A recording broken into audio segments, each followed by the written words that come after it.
Après une phase test d'1 mois et demi l'an passé, la halte chaleur coordonnée par l'accueil d'Amos était un besoin criant pour la population itinérante. C'est une clientèle qu'on connaît déjà, c'est des gens qui fréquentent déjà nos services, mais ils ont besoin durant la journée d'un endroit pour se réchauffer.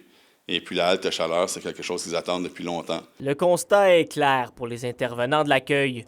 Le nombre de personnes en situation de précarité ne fait qu'augmenter depuis les dernières années et les services d'halte chaleur ainsi que d'aide alimentaire sont essentiels. Si on recule de quelques années, on avait 80-100 paniers à peu près à chaque mercredi. Puis là, tout récemment, là, on va taper le 200 paniers qu'on redistribue dans la communauté là, à toutes les semaines. Normalement, on offre toujours la soupe, le café quand les gens viennent.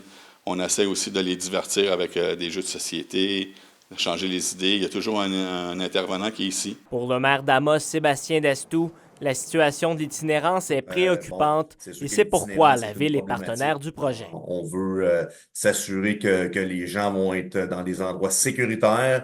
Au fil des dernières années, là, on a réinvesti de l'argent au niveau de l'accueil d'Amos, mais on se rend compte là, que il y a de larges besoins à combler, puis on va faire partie de la solution. Le financement aura été difficile à obtenir, mais depuis qu'il a été confirmé mardi, l'équipe de l'accueil travaille d'arrache-pied pour ouvrir l'halte le plus tôt possible. La journée n'est pas finie, je vous dirais.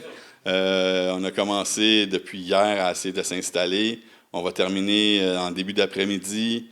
On va installer les tables, les chaises dans quelques heures pour être prêt à l'ouverture à 16 heures. C'est sûr qu'il faut travailler beaucoup en arrière de ça pour mener ce projet-là à terme.